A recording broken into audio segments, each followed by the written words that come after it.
What is up? We are talking about SEC football today. So excited to be jumping into this. I know Mike is pretty stoked to be here talking about some football.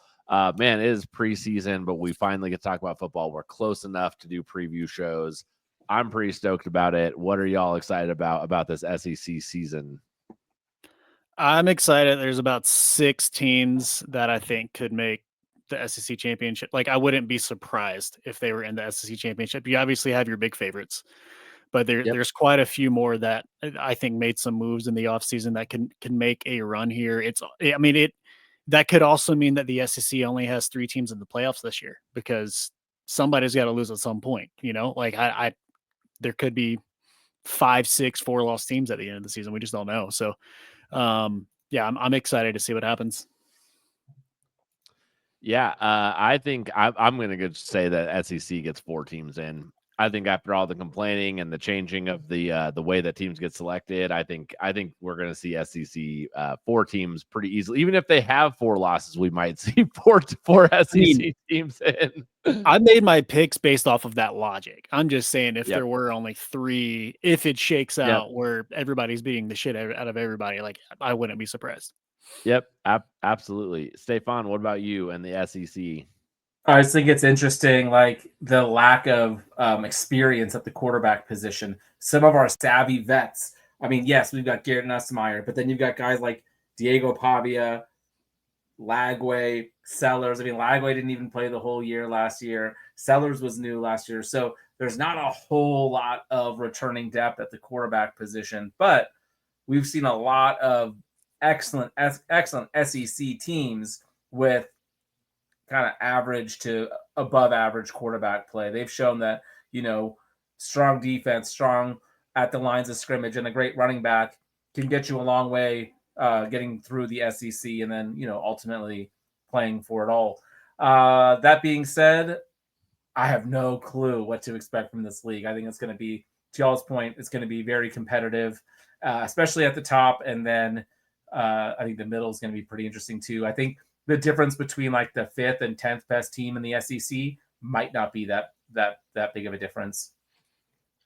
Yeah, that's exciting, man. It's why there's a lot of parity in that conference. I would say, don't get me wrong, the SEC is the much better football conference. I would say out of the kind of what I call the 3 power conferences, including the Big 12, I think the Big 12 and the SEC probably have the most parity top to bottom between them. It's much more of that style where you could have any team beating another one at any given week, where you look at like the Big 10 and the ACC and they're a little more top heavy, little more predictable. You're not going to usually have like those massive upsets in the same way. That's at least when you say the ACC is top heavy, you mean Clemson, and that's yes, it. Exactly. I don't know if you get more top heavy Miami. than Clemson. No, we'll talk Wait about for that later. Florida State bounce back here. No. All right. Well, let's jump into it. We're not going to waste any time. We're going to let Mike open up with how he thinks his Georgia Bulldogs are going to do. They are projected right here at the top. We're going to cover this similarly as we are the other conferences, which is we're going to talk about the teams with the highest totals first and work our way down. Let's start with Georgia, kind of the favorite here in the SEC this year next to Texas. Mike, tell us about your Georgia Bulldog season and what you think is going to happen. Yeah, man, I think the back-to-back national championships, like, it was fun while it lasted. I don't know that that's ever going to happen again. Like, you look back at those teams and they were just well-seasoned vets. Like, there were not a bunch of young bloods on those teams. And now it's constantly just developing young players and forcing them in as quickly as possible. And that's kind of where we're at again this year. I mean, it's going to be Gunnar Stockton's first season at quarterback, start to finish, which, like, I don't know, man. I think Carson Beck had the talent. I just never felt like he was really in it last year. And even there was like a lot of drama in the locker room that came out in the postseason once he officially left Miami, and the guys were like, "Thank God he's gone." So I'm very intrigued what happens here. And even in the Texas game when he got injured at half, it felt like the offensive line found like a second gear when Gunnar Stockton entered the game, and everybody started playing at a different level of intensity. So I'm excited to see if that continues. He played well in his limited action last year. He had a 67% completion rate in the SEC championship game and playoff game combined. He's got grit. He's got instinct. Georgia last year, they were 102nd in rushing.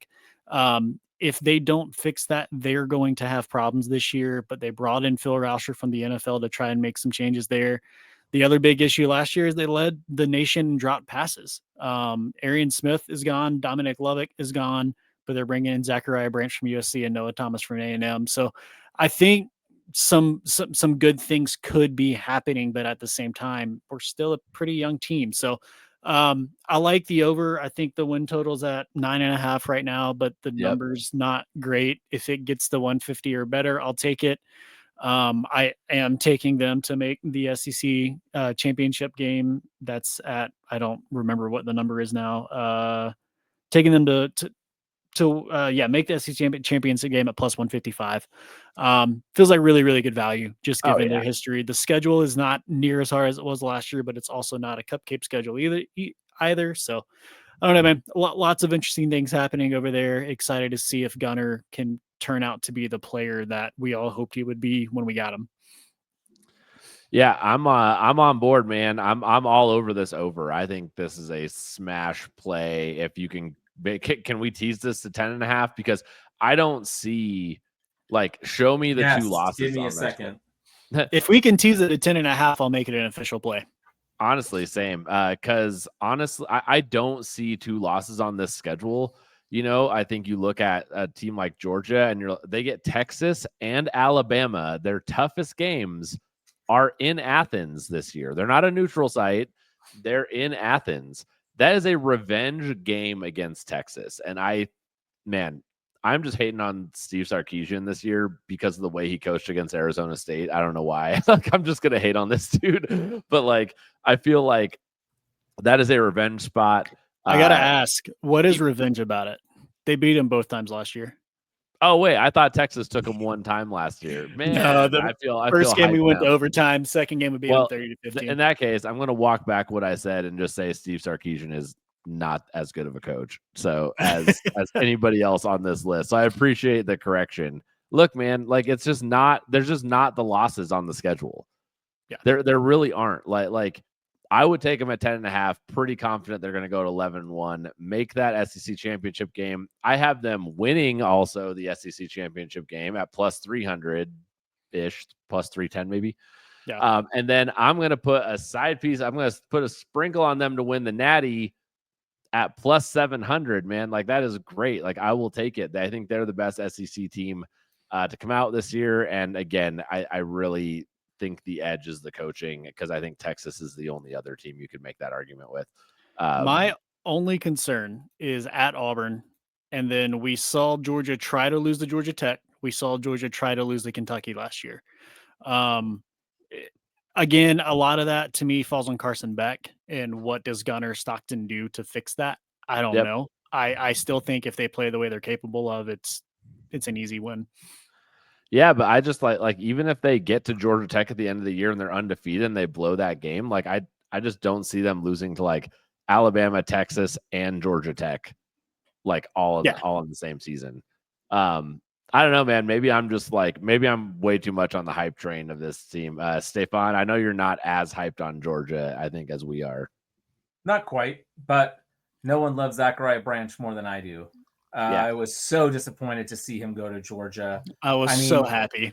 There wasn't a whole lot of noise about him coming to the Ducks, but man, it would have been perfect, especially with our wide receiver room as it is. I haven't been excited about Georgia's quarterback or wide receivers in a long time. That changes with Branch. He is a difference maker. You're going to see him on special teams as well. You can get Georgia over 10.5 wins at plus 155 if that's what you guys are so inclined to do. I would not take that one because of what you said. I'm nervous about that Auburn game at Auburn. I'm nervous about the cocktail party. I'm nervous about Texas. Do I think you will win all those games? Probably. FanDuel does. DraftKings does. I check. You're favored in every game next year. But I'm not going to bet it at plus 155. And I'm sure as hell I'm not going to take 9.5 at -168, even though I'm going to totally do it with a different team that's juice is just as bad. So I probably should take the over. But I don't know. I'm just not. I don't know why. It's probably silly of me. What did you say we could get over 10.5 at? I'm adding it to my plays as we speak. Plus 155. Thank you, sir. Nice. I'm in. That's great, man. I think Georgia obviously going to be in the playoff one way or another. So we're excited to see how that season plays out. Any other picks on Georgia? Did we get everything? Well, one thing, only 7 returning starters. So while we think it's a slam dunk, like there's a lot of churn. I know you mentioned that, Mike, or maybe it was both of you who mentioned that. But when you have, college football, the landscape really has changed. The SEC is a very, very deep conference, like we talked about, where there's a lot of people putting money in behind these rosters. 1 or 2 injuries on this Georgia team could make a huge difference when you've already got so much turnover. So I know it's hard to bake that into betting, and we're not really talking about that, but those are some of the reasons why I'm not joining y'all on the over. I get it. Yep. Makes sense. Well, speaking of college football changing, Alabama is who we're talking about next. Sitting right there at 9.5 win total as well. We have DeBoer in his second year as their coach. None of us have plays on this. Is that right? Raise your hand if you have a play and I'm misspeaking. Okay, I didn't think so. All of us, though, I feel like we all have some pretty similar thoughts on this. Mine is that, DeBoer's a little too unknown for me. He is getting his offensive coordinator back where he was successful in Washington. I think he was with the Seahawks for a second, got fired. Now he's at Alabama. So, I think DeBoer's a good coach. I think that Alabama lands right there and are definitely a contender. My problem with this is like I can get to 3 losses without stretching. It's tough. They get LSU at, in Alabama, which is cool. But I can see, 3 or 4 losable games, including at Auburn always at the end of the year. You never know, kind of a thing. So it's not that I think Alabama could definitely win 10, 11 games, but I just wouldn't do it with their schedule. Yeah, I think the biggest question here is, do they nail the quarterback decision? If they do, I think this over hits. You've got Ty Simpson there, who's been waiting his turn. You've got Austin Mack, who transferred over with DeBoer from Washington. And then you've got their 5-star freshman coming in, and Keelan Russell, who kind of profiles as what has been successful at Alabama the last 5-6 years. If Austin Mack wins it, I'm smashing the under. I'm telling you that right now, because that's a bad situation. I probably am as well, for sure. And they're avoiding Texas and Ole Miss, which is nice. They've got Georgia and Auburn, which are their 2 biggest tough ones. But other than that, they're like you said, Eric, their biggest games are at home. So I think if they nail the quarterback decision and get immediate production out of them, I think this over could happen. Starting against Florida State could be intriguing. Castellanos is already kind of talking his shit there, which is always fun. But I don't really know fully what to expect out of DeBoer's second year, but I lean over, but it's not an official play. Yeah, I'm right there too. I lean over. We talked about Jeremiah Smith when we talked about the Big Ten. I think the other wide receiver that's right there in the mix for best wide receiver in college football is Ryan Williams. Yeah, absolute phenomenal freshman season. Insane, man. He's gonna do it again. He is just a freak athlete, and it's unfair. But can Ty Simpson, and I hope it's Ty Simpson or Russell. I don't mind if it's him. I just really don't want it to be Austin Mack. But Jeremy Bernard, another guy who came over from Washington, is pretty good. What were you gonna say there, Mikey? I hope it's Austin Mack. Just as a Georgia fan, I really hope make the wrong choice. Their running backs are going to be really good. You got Jam Miller, who is a highly touted recruit. He's coming back, and then you got Richard Young and Daniel Hill. I think they'll be more getting those second touches, but Jam Miller for DFS purposes is going to be locked and loaded for me until he just gets skyrocketed way up too expensive. I think that's a sneaky way to attack them when so many people are going to be focused on Ryan Williams. Anyway, I lean over. I'm not playing it because I could see this going sideways. I could see them losing at South Carolina. Yep. It will be Cocktober, So it's anything can happen. At Georgia, like you mentioned. So they do, lean over, not playing it. I'm curious to see, though. I'm curious about DeBoer. I'm curious to see if he can continue to be successful after his spell at Washington. And I thought he was going to have more success last year than he did. But I think most of us didn't really see last year coming. So, yeah. All right. Well, let's keep it rolling with these top teams. Also at 9.5, sitting at their win total. Are the Texas Longhorns. So we got Texas here. Stefan, you are I believe the only one with a pick on Texas. I'm going to let you kick us off with that. I actually agree with you. I think I originally leaned on an over, but I want to hear your pick on Texas before I say anything about them. They have 4 pretty brutal non-home games, let's call them, because one of them is that neutral at the Cotton Bowl versus Oklahoma in the Red River. So that Oklahoma game, I know last year it got out of hand, but even when Oklahoma's bad or when Texas is bad, they still find ways to get wins. So that game is always just crazy. You start off at Ohio State. Ohio State's favored. So you're traveling to Florida, you're traveling to Georgia, and then you have to end the year versus Texas A&M, who I think all of us think is going to be a little bit better than they were last year.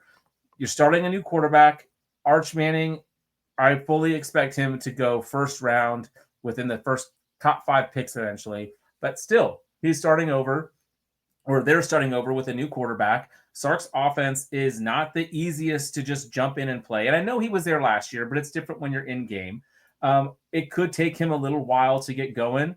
He will have that opportunity because you don't travel to the swamp until the beginning of October. But that Ohio State game is looming, of course, early.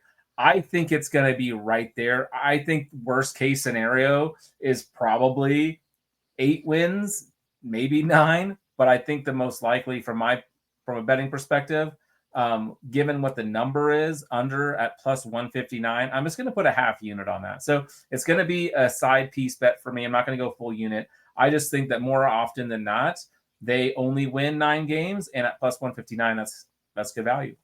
Do you think they missed the college football playoff? Because that's a plus 240 on the no. See, I could see them still getting in with 9 wins. Yeah, that's going to go with my theory. I'll talk more about as we go, which is I think we have 4 SEC teams in the college football playoff this year. Absolutely. Mike, Texas. It's unfair to the kid, but I'm kind of tired of talking about Arch Manning. Like it's even last year when he saw the field in less than half the games, it's like that's all people wanted to talk about when Texas came up.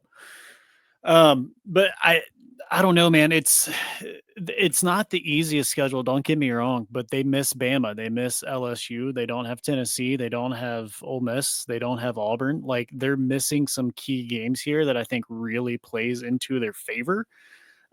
Which is the only reason why I'm not taking the under. I don't think the team is going to be as strong as they were with Ewers in Manning's first year. I think long-term outlook, Manning's going to be an absolute stud. Don't get me wrong.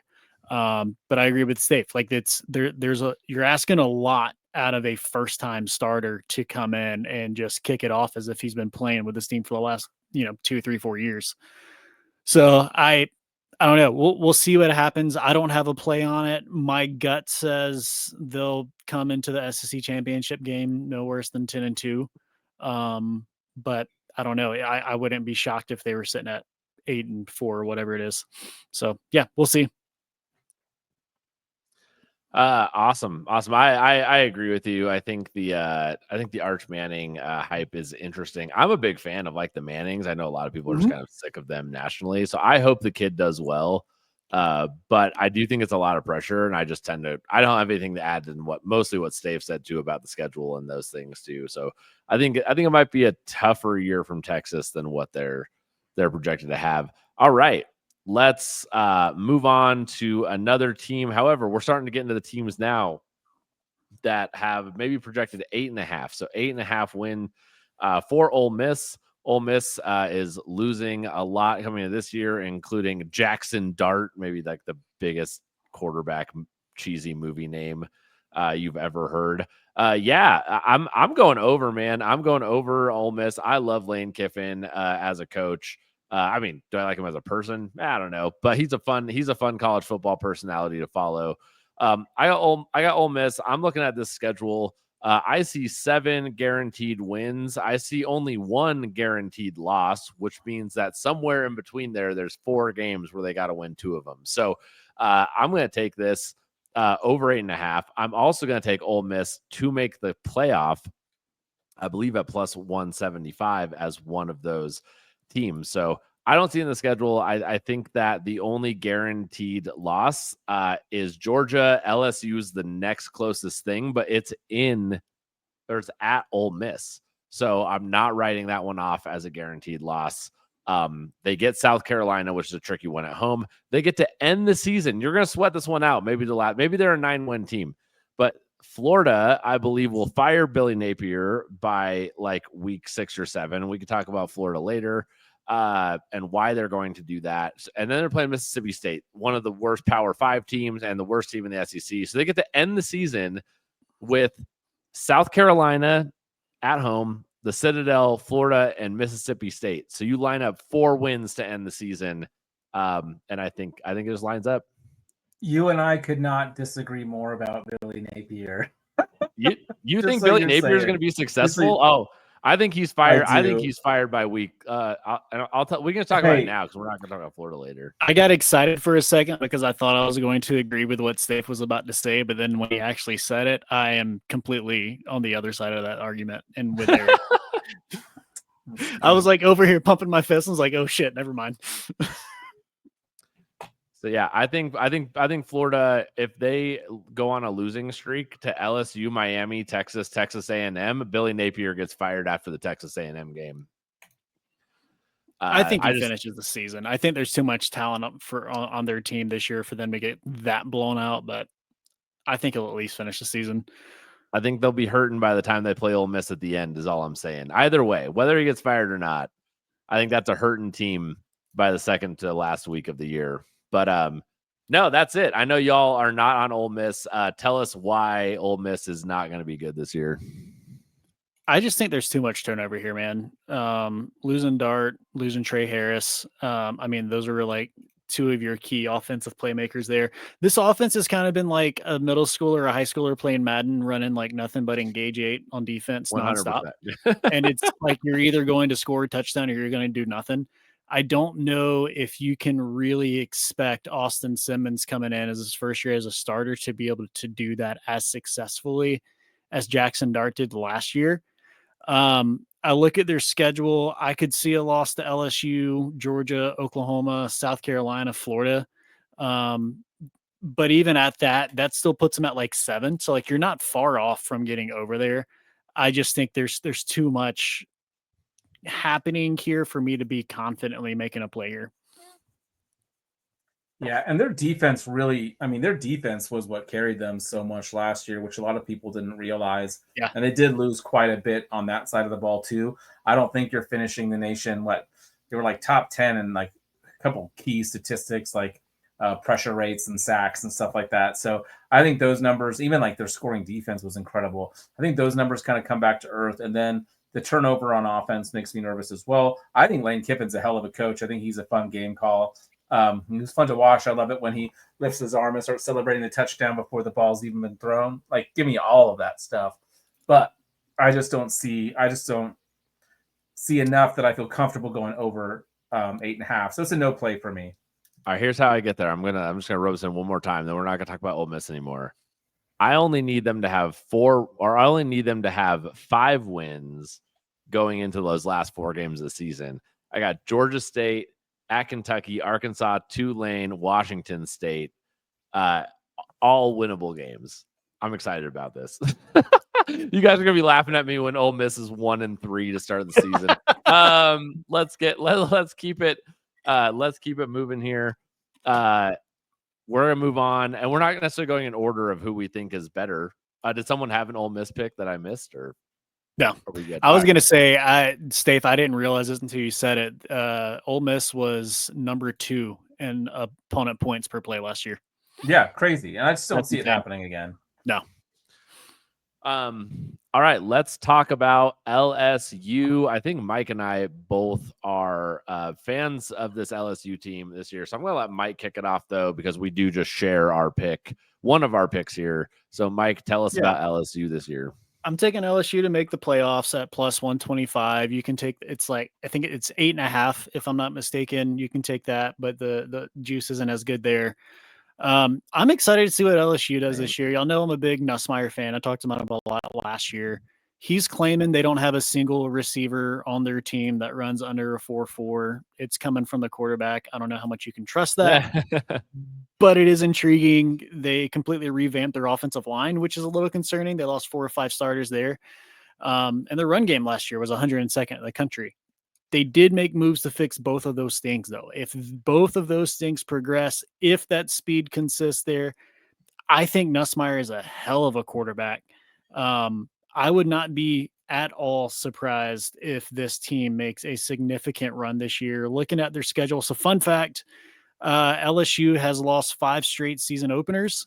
This year they start out again. Yeah, well, yeah, they could at Clemson, or they could end the They're streak. a road dog. They're a road I don't dog. I don't think it matters to the. I agree with you. I don't think it affects your bet, though. No, I don't. I just think it's intriguing and wonder if this is the year that trend is broken. Other than that, I mean, they get Florida at home, they get South Carolina at home, A&M at home. Their biggest road. They missed Texas and Georgia completely. Yep, they've got Alabama on the road. They have Oklahoma on the road. Those are the 2 biggest things that I'm concerned about. But you can drop both of those and still make the playoffs. So. This is probably my favorite over, honestly, man. Like of this whole thing, I think LSU is my favorite. I think this is my favorite one. Which is concerning how excited we both are, because this never bodes well for us. But I just think the team is too talented. Brian Kelly, I'm not completely sold on. I don't know how you guys feel about that. Historically, like year 3 had been like his key year, and then last year did not go anything near as expected. So I don't know what that means for year 4. But as a whole, I mean, I think this team's going to be a shocker to a lot, especially considering the powerhouses like Bama and Texas aren't the guaranteed powerhouse that we're expecting them to be. I think there's a conference opportunity in front of them to really step up and make a name for themselves again.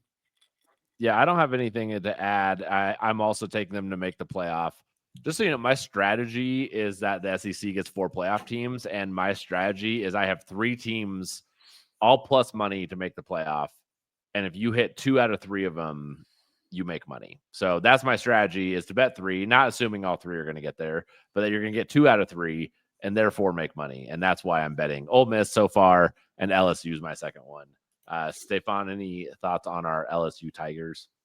They brought in former Kentucky wide receiver Barian Brown. On the Total College Football podcast, we referred to him as first round Barian Brown because he will, we believed, be a first round pick at some point. The dude's electric. He's such a good, and LSU is just such a great landing spot for him. I'm excited to see what he can do. This is a one that I'm gonna sit back and enjoy and see what happens. I don't have an official play on this. Again, I could see this going a lot of different ways. Y'all kind of gloss over South Carolina and Texas A&M when you talk about how easy the schedule is. I get it. But we'll see. It is October after all. I'm going to keep saying it. Just wait till we start talking about South Carolina. No, I just think some of these teams could be on the way up, ascending alongside LSU, while maybe Georgia and Bama and Texas aren't like those 11-win teams necessarily. So I see a pathway for them to make the playoff, but I could also see them get stuck at 8 wins. I don't hate the take at all. Nope. All right. Well, Stefan, why don't you keep us rolling? We got the Tennessee Volunteers sitting at 8.5 on their win total. I have some thoughts here. I'm not as high on Tennessee as maybe I have been the last few years. Had a lot of fun watching this team. What are your thoughts and your take on Tennessee? I mean, I think the same thing I just said about why I'm not taking the over on LSU is why I'm taking the under on Tennessee. Yep. I think that they are a middle of the pack SEC team, but I think there's a bunch of middle of the pack SEC teams that are going to be able to beat them on a week in and week out. And I don't think getting to 9 wins is in the cards. I'm excited that people think Joey Aguilar is going to be a great quarterback. I just don't see it.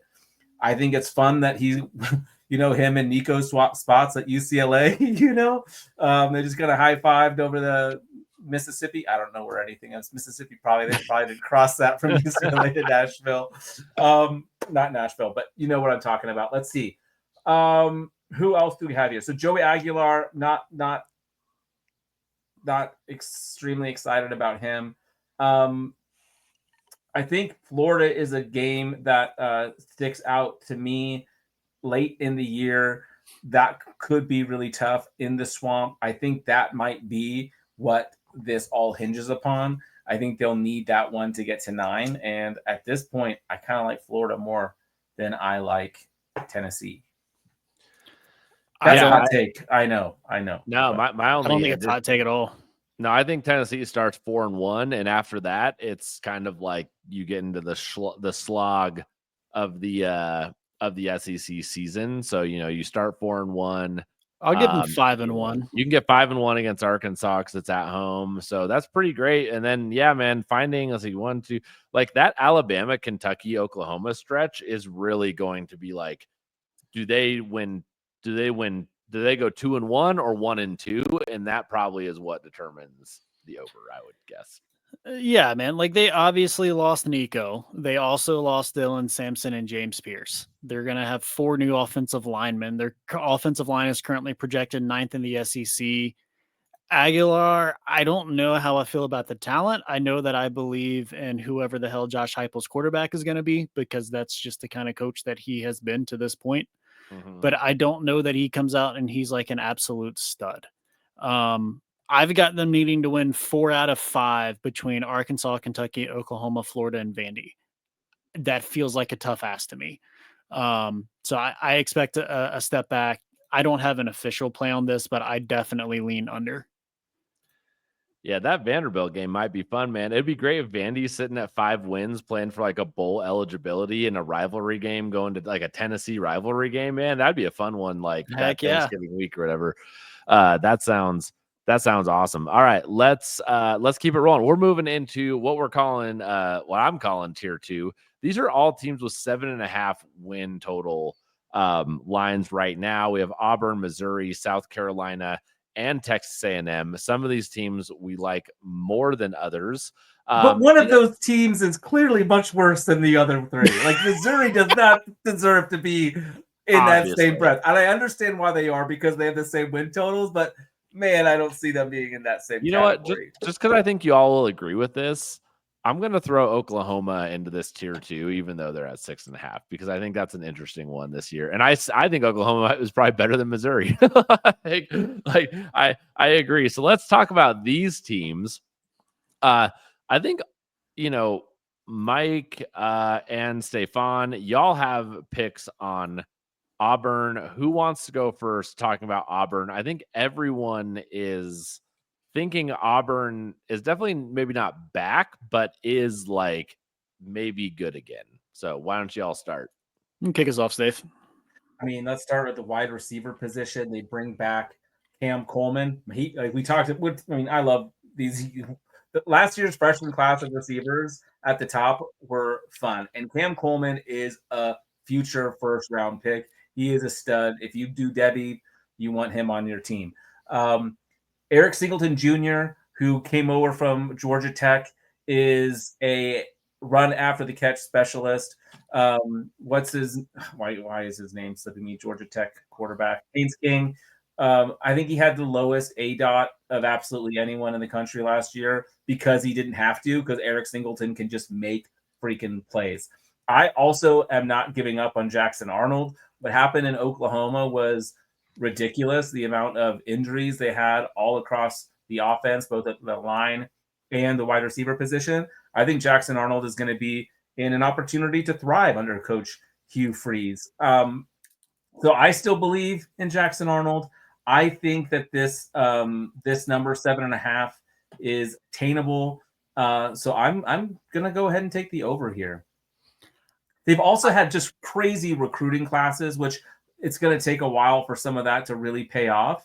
But there is a culture brewing here that Auburn's going to be pretty scary pretty soon, and I think this is going to be a step in the right direction. Maybe a season early, but I think they get to 8 wins. I couldn't agree more. PFF has their wide receiver room as the second most talented in the country right now. You mentioned Jackson Arnold and everything that happened at Oklahoma. That offensive line was atrocious. They were 92nd in pass blocking, 109th in run blocking. Like, this kid was shitting his pants every snap. Now he's behind a top 10 offensive line with studs around him in the skill positions. I would not at all be surprised if Auburn made a significant run here. I think Jackson Arnold is legit with a better team around him. You know, they start out 3-0, and then you get Oklahoma and A&M, both good but winnable games. Georgia, I think, is a loss, and then the rest of the season is winnable until you get to Alabama. And then, I mean, kind of like with the other big rivalries, you never know what's going to happen to that game, no matter how talented anybody is. We know that whichever outcome we need won't happen. Exactly. Yeah. I've also got a side piece here. I'm just going with a quarter of a unit. I'm going to take Auburn to make the playoffs at plus 400. It's a long shot, but I think the talent is there offensively, defensively. We'll have to see a little bit, but I think Jackson Arnold comes in and surprises people. Hugh Freeze said in media days that he was asking defense to currently take it easy on Jackson Arnold in practices to help him rebuild his confidence. So I don't know if I love that comment if you're having to beg your defense to go easy on it, but yeah, I don't know. He's got the talent there. I think it starts to shine through this year. So here's where I'm not playing devil's advocate. I see some losses on Auburn's schedule potentially. And look, I think Diego Pavia and Vandy are due a revenge beating from Auburn this year, and maybe that's going to be a place where we make money. That being said, Diego Pavia has beaten Auburn at New Mexico State and at Vandy the last 2 seasons. That scares me to get close to that win total. So I'm not saying, look, is it likely? No. I think it's actually more likely, like I said, that Pavia kind of has this like regression from the Cinderella story. But man, the dude's beat him 2 years in a row at 2 different schools, and that's maybe a loss we're not counting for here. That's it. You know, very different Auburn teams, though, bro. I know, very, very different. But Hugh Freeze is still the coach. I'm looking real quick. The overs at minus 160 here. They're gonna need that Baylor win week 1. That's a tough one. You can get Baylor's Auburn on the money line at minus 12. 110 right now. It's a pick 'em. Smash Auburn it. minus 1.5. So I think I will play Auburn money line minus 110 instead of the over. Yeah. Baylor, a defensive minded team at home, like the best, probably going to be one of the best teams in the Big 12 this year. I don't know, man. I'm telling you right now, I'm going to take You're showing Auburn your SEC money elitism. line, and I'm also going to take the LSU at plus 3 that we talked about earlier, week 1. Smash the button. Awesome. We need buttons. We need more buttons. All right, let's chat about. None of us have picks on Missouri, but they are in this 7.5 win tier. We all just kind of shit on Missouri a second ago. I think largely this has kind of been an overperforming team with amazingly favorable schedules, which they get another one of this year, by the way. So no one's betting. Like, we're not betting it. But I think it's not because the schedule is not a favorable one to bet, because Missouri maybe just isn't that tier of SEC school to be mentioned up here with Auburn, Texas A&M, even South Carolina. I think they don't really deserve to be here. But what do y'all think? Agreed.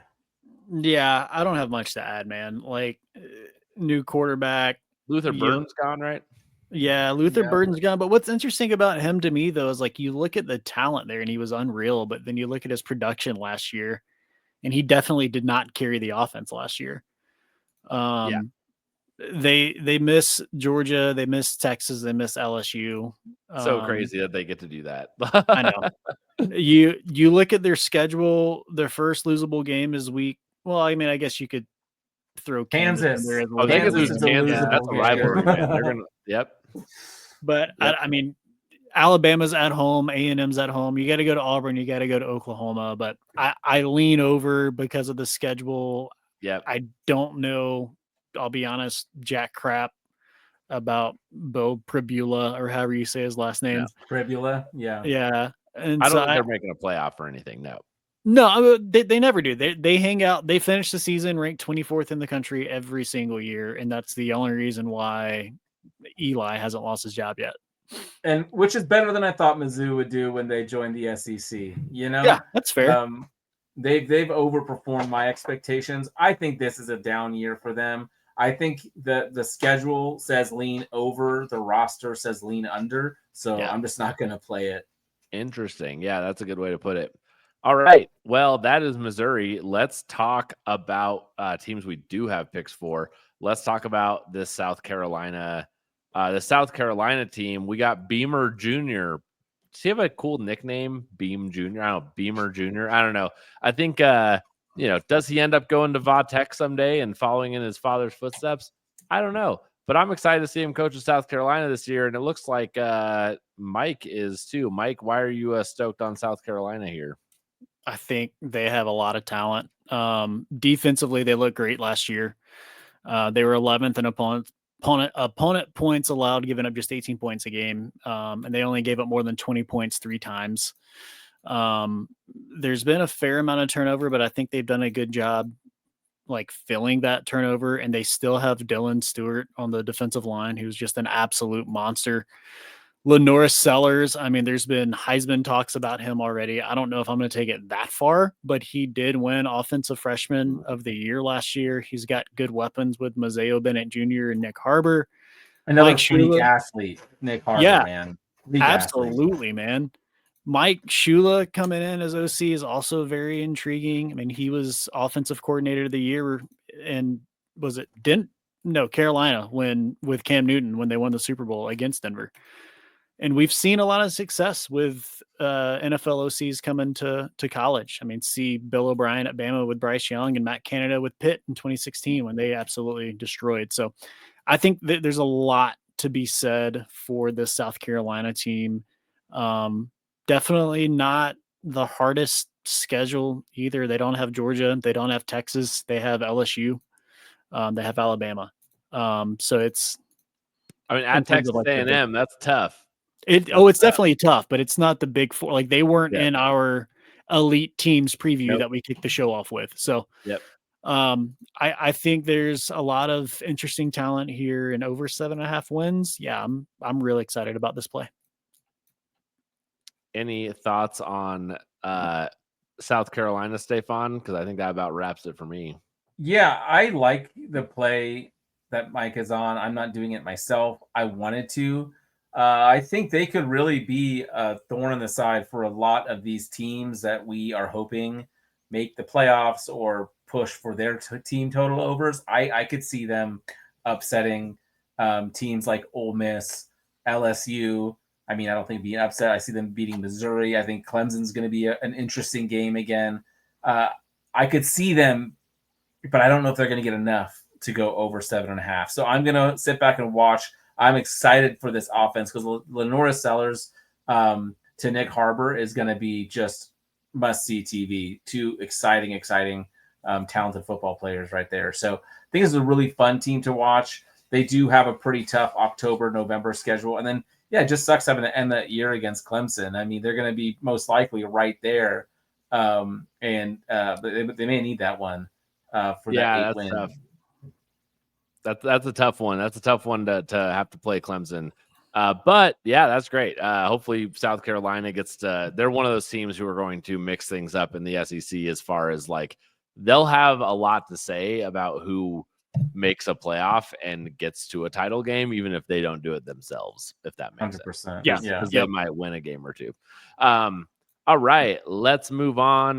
Man, I'm excited to talk about Texas A&M, man. Like I'm excited for this team this year. Definitely. Mike Elko, is this his second season? All right. So, man, I am all over this over. I'm also taking them to make the playoff.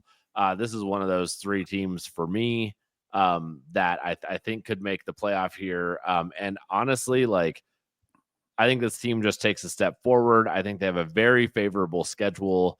I wouldn't take them to get to the SEC title game as like a sneak. Like I would have as a sneaky one if they didn't play Texas as the last game to probably like maybe knock them out of that, because everything else kind of lines up that they could have made it. Honestly, I think they go to Notre Dame. I think what gets them into the playoff, and like this is my best argument, I think they go to Notre Dame and get revenge.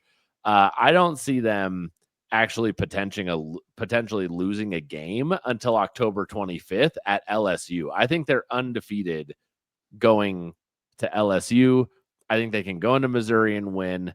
Kind of a thing. South Carolina's tough. So yeah, I think they're going to have, 3 losses, 2 to 3 losses, but I think they can still get into that college football playoff. And I think they're definitely over this 7.5 win total. But Mike, I think you're on this as well.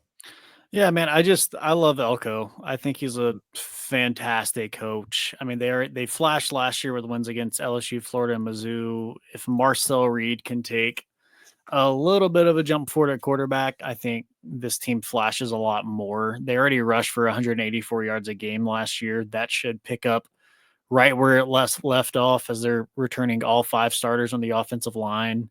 Defensively, they were top 40 in the nation in points allowed. They're bringing a lot of that defense back too.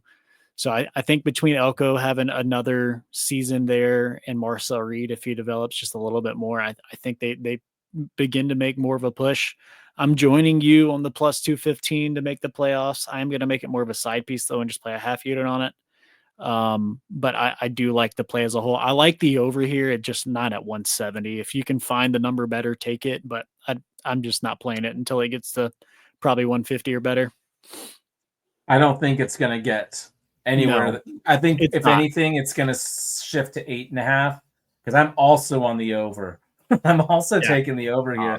And for me, a lot of it has to do with this running game. And I include Marcel Reed in that picture. But we talked about how, like when we did our Big Ten, we talked about how dynamic that Penn State backfield is. This is similar. Le'Veon Moss and Ruben Owens are both blue chip running backs, highly recruited, highly ranked, and they've shown that they can do it. I think it's going to be essential that they have more than one running back because they are going to be running the football an awful lot, and they are going to wear teams down. When they do want to pass, Casey Concepcion, coming over from NC State, is a phenom. As a freshman, he was absolutely incredible. He was NC State's offense and the reason they won games.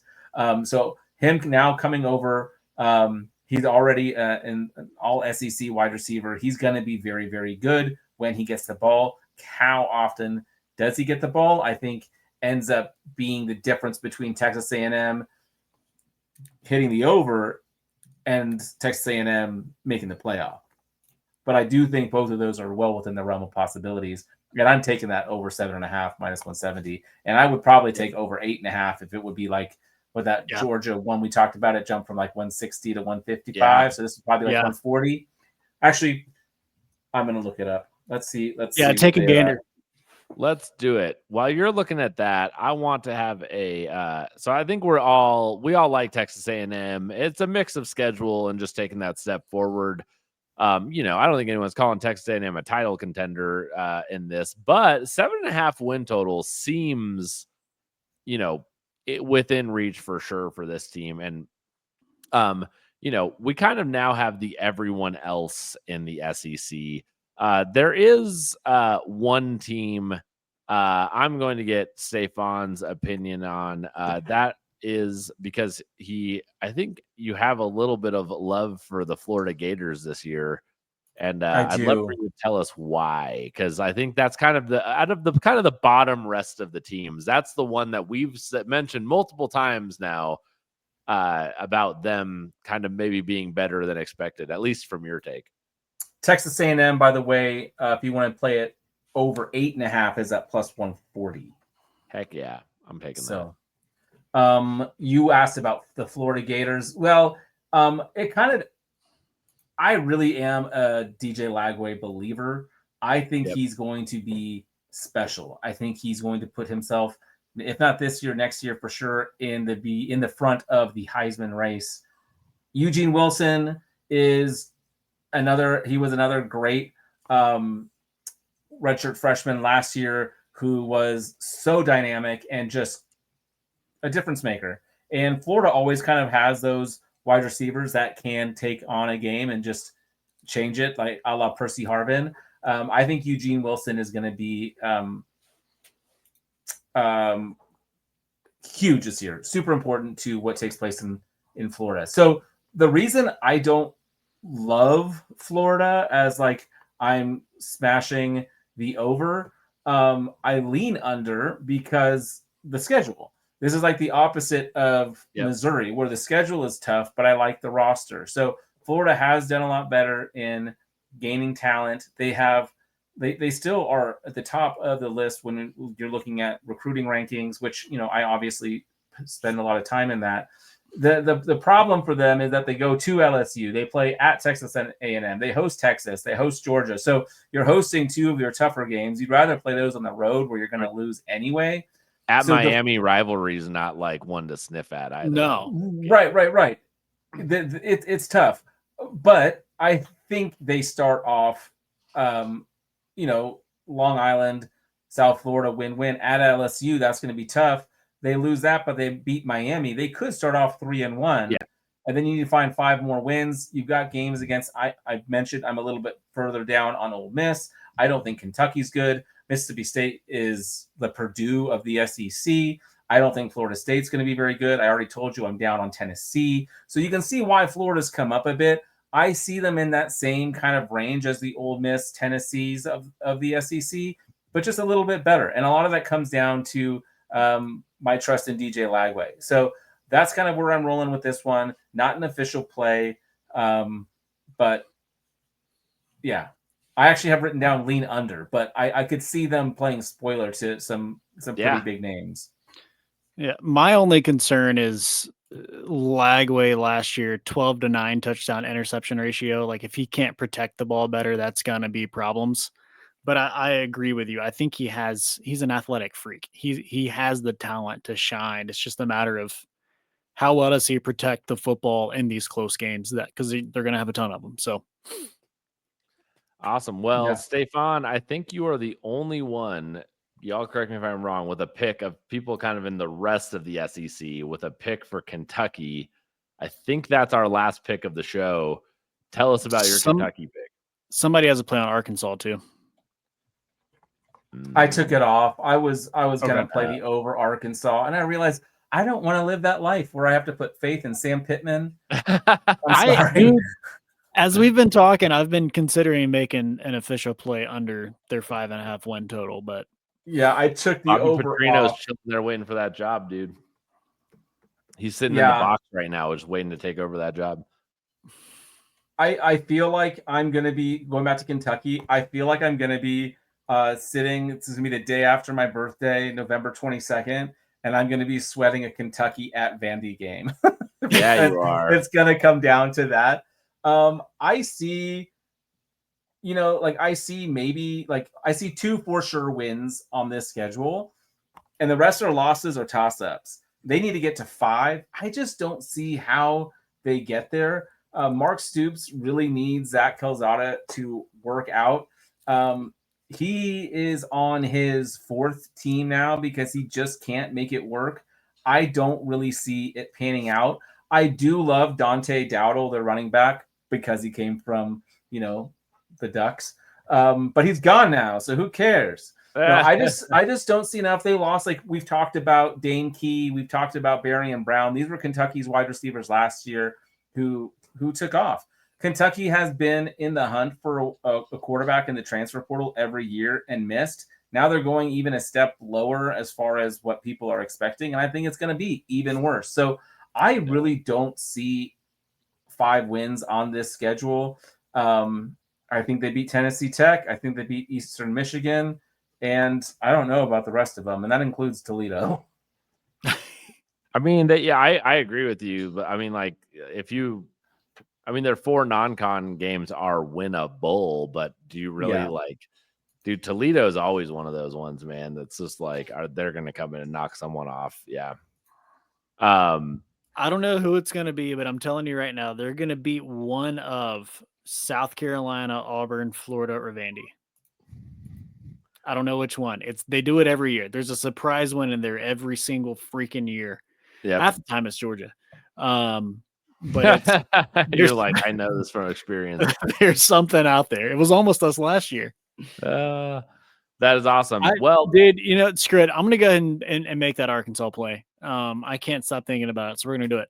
We're going to go under 5.5. Their schedule is brutal. Yep. They've got Ole Miss, they've got Notre Dame, Tennessee, Texas A&M, Auburn, LSU, Texas, Mizzou. Within that, they let's see here, 42 players left and 32 players are coming in. That's a lot of changeover for Sam Pittman to get integrated into a new scheme. I don't think Sam Pittman is that culture guy to get people up and running that quickly. So I that might be the toughest. I think they have the toughest SEC schedule, top to bottom. They don't play Georgia. They miss Alabama. Like, but those they play but the way that, like, they go to they have road games, like at LSU, Texas, A&M, Tennessee, Ole Miss, even Ole Miss. Like, that's non-con against Memphis sucks too. You don't get non-con against Notre Dame. Like, I don't know. Even as we're talking about this more, I'm getting more excited about playing this under here. So, yeah, we'll make that official. Awesome. Well, that is it. We made it to the end of the SEC show. Let's get these picks pulled up here. We have a lot to go through. Before we do that, don't forget to follow us on YouTube and wherever you get your podcast. You can also find us out on all of the socials, the Instagrams, the Twitters, and all of those things. Sorry, the X's, all of those things. So excited to see you all out there. Excited to see this season going. We're gonna run down our picks here. I will start. I'm going to take Georgia over 9.5 wins. I'm also going to take Georgia to win the SEC at plus 310 and a little sprinkle on them to win the national title at plus 700. I'm going to take LSU, Ole Miss, and Texas A&M to all make the playoff, and that's because I assume that 2 out of the 3 will do it. So that will make you money if you bet all 3 of those and 2 of them make it. And then Ole Miss over 8.5 wins because they'd have to do that to make the playoff anyways. All right, Mike, you are up. Just curious, are you sticking with the Georgia over 9.5, or are you taking over 10.5 at plus? Oh, no, I'm going over the 10.5. Sorry, we bumped that up so we get the plus money. You take that away. All right, yeah, I'm going to go Auburn over 7.5 at minus 160. I'm also going to take a quarter unit on a side piece bet to make the playoffs at plus 400. Give me South Carolina over 7.5, LSU over 8.5, Georgia over 10.5. This is a shit ton of overs, and I don't like it. Give me Georgia to make the SEC championship game at plus 155, Texas A&M over 8.5 at plus 140, and Arkansas under 5.5 at minus 132. All right, I'm gonna join y'all on Auburn over 7.5. I'm going to stick with the Texas A&M over 7.5. I'm not going to buy up that next game. I'm going to take Kentucky under 4.5, Tennessee under 8.5, and then a little half unit play on Texas under 9.5 at plus 160-ish. Love it. That's how we're going to make money this season. Excited to see y'all. We'll be back for week 0 of college football, and we'll have some more college football preview shows. We will see y'all later.